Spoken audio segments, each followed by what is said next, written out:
All right, it seems like Noma can't hear me, but Brian, let's continue here until we can get contact with our reporters on the ground.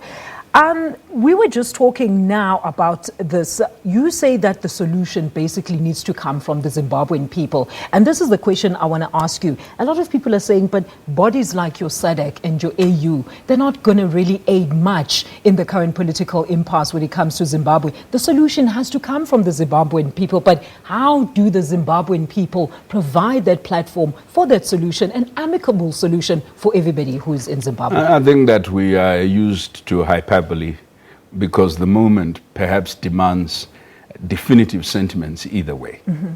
My job often has been to remind my compatriots. We fashioned 1980 based on this understanding.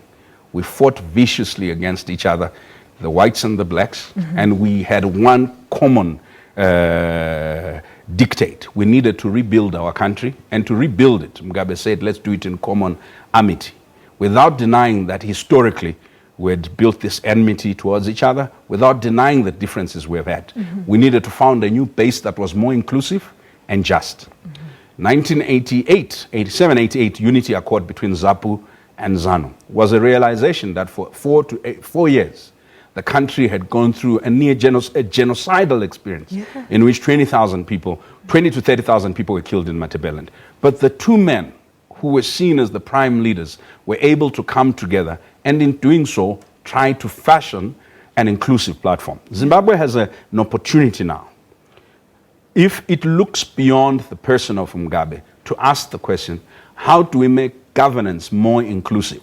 How do we make it more democratic? How to ensure that we have the broader spectrum of Zimbabwean, number one, political opinion, number two, competence and capacity.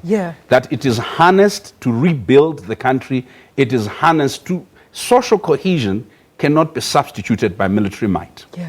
National unity cannot be substituted by triumphalism of any moment.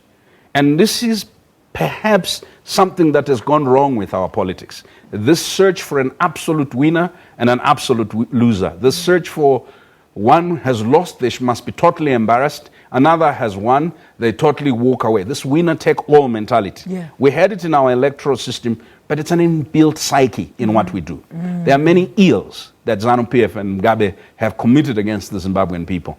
Right? There are many shortcomings that those in the pro-democracy movement may have exhibited, including actors like myself. Coming to the table enables us to say, what is that collective common national interest? If that collective common national interest is defined by a clear vision that we share, by imperatives that we share, one of them is we do need to recover our economy. Our economy will not simply recover by injecting money from foreign aid and getting foreign direct investment that's then looted and that's been hounded out or in by bribery, by corruption. So part of it is that the ethical parameters and ideological parameters of our leadership need to be clarified. Right? Number two, we do need the framework of the Constitution. We've seen how it is possible for the army to act contrary to the Constitution, supposedly to deal with a factional fight within a political party in which its leadership has a vested interest. Going forward, and this is where perhaps Mutsvangwa's message resonates with what some of us have been saying. Going forward, we need to ensure that this Constitution is binding on everybody who purports to hold public office in our country, that we should never be held hostage by. But we don't have this is a window. If this window shuts, the capacity of Zimbabweans to negotiate this fundamental principle position will be squandered, maybe for another 15 to 30 years.